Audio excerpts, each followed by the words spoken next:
कई साल पहले की बात है। मैं घर में बैठकर फेसबुक देख रहा था। फेसबुक पे मुझे एक दोस्त मिला। उसने मुझे मुंबई घूमने के लिए आमंत्रित किया। मुझे पहले से ही मुंबई जाने की बहुत ही इच्छा थी, इसलिए मैंने मुंबई जाने का पक्का किया। मुंबई में मेरे दोस्त प्रतीक ने रेलवे स्टेशन के पास वाला घर पे मुझे रहने के लिए जगह दिया। 10 दिन की छुट्टियों में जुहू, चौपाटी, महालक्ष्मी मंदिर, गेटवे ऑफ इंडिया देखने का नक्की किया।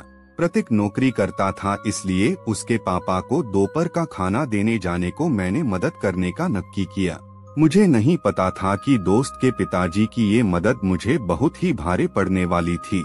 मैं मीरा रोड से टिफिन लेके जा रहा था। अचानक मेरी नजर दाई और खाकी कलर के कपड़े पहने हुए एक आदमी पे पड़ी। मुझे लगा कि वो एक रेलवे का कर्मचारी होगा। मैंने उसको देखकर अपना सिर थोड़ा हिलाया और उसने भी अपना सिर हिलाया, लेकिन मैं जैसे ही आगे बढ़ा वो आदमी भी रेलवे के पाटे पे आगे आगे चलने लगा। अब मुझे डर के कारण पसीना होने लगा, क्योंकि मुझे लगा कि वो मानसिक रूप से अस्वस्थ है या फिर वो मुझे मर के लूट लेना चाहता है। मैंने अपनी चलने की स्पीड बढ़ाई तो उस आदमी ने भी मेरे साथ दौड़ने लगा। दौड़ते दौड़ते अचानक उसने एक पत्थर उठा लिया और दूसरे हाथ में पहले से ही एक लकड़ी थी। जब वो पत्थर लेने के लिए नीचे झुका तब उसकी पीठ मेरी और हुई तो मैंने देखा कि उसकी पीठ पे मांस के टुकड़े लटक रहे थे और खून की धार बह रही थी। तब मुझे पता चला कि मेरी उसके साथ मुलाकात हो चुकी है। अचानक ट्रेन की सीटी बजी और सीटी बजने के साथ ही उस आदमी ने चीखें निकली मेरे पर। मेरे तो रूह तक खड़े हो गए और मैं कुछ भी सोचे बिना टिफिन फेंक के जोर से दौड़ने लगा। मेरी चंपल भी रास्ते में छूट गई और कंकड़ और पत्थर वाले रास्ते पे 300 मीटर तक दौड़ के हाईवे तक पहुंचा। सन्नाटा और उस सनकी से दूर जाके लोगों की भीड़ देखकर मेरे जान में जान आई, लेकिन डर के कारण मैं रोने लगा। मेरी सांसें इतनी तेज चल रही थी, थकान के कारण मैं उस हाईवे पे बैठ गया। मुझे रोता हुआ देखकर लोग इकट्ठे हो गए।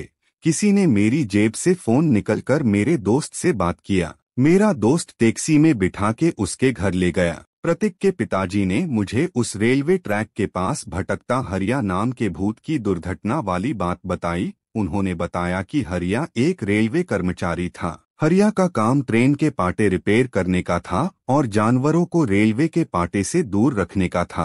हरिया खुद का काम पूरा लगन और मेहनत से करता था। एक दिन एक जानवर का पैर रेलवे के पाटे में फंस गया था। हरियो ये देखकर पाटे की ओर भागा और अपना पूरा ताकत लगा के वो जानवर का पैर निकलने की कोशिश करने लगा और उसी वक्त अचानक से ट्रेन आ गई। लेकिन बहुत ही कोशिश के बाद हरियो उस जानवर का पैर पाटे में से निकाल तो दिया, लेकिन ट्रेन की आवाज के कारण घबरा गया हुआ जानवर ने अपने सिंग से हरिया को उछाड़ के पाटे पर फेंक दिया और हरिया की पीठ पर से ट्रेन गुजर गई। शायद यही कारण से हरिया ट्रेन के पाटे से गुजर रहे हर एक व्यक्ति को ट्रैक से दूर भगा रहा है। और बहुत बात दोपहर में जानवर उस जगह पे जाके जोर जोर से चीख रहे हैं। शायद उनको भी डरा के हरियो रेलवे पाटे से दूर भगाना चाहता है ताकि किसी के साथ उसके जैसी दुर्घटना ना हो।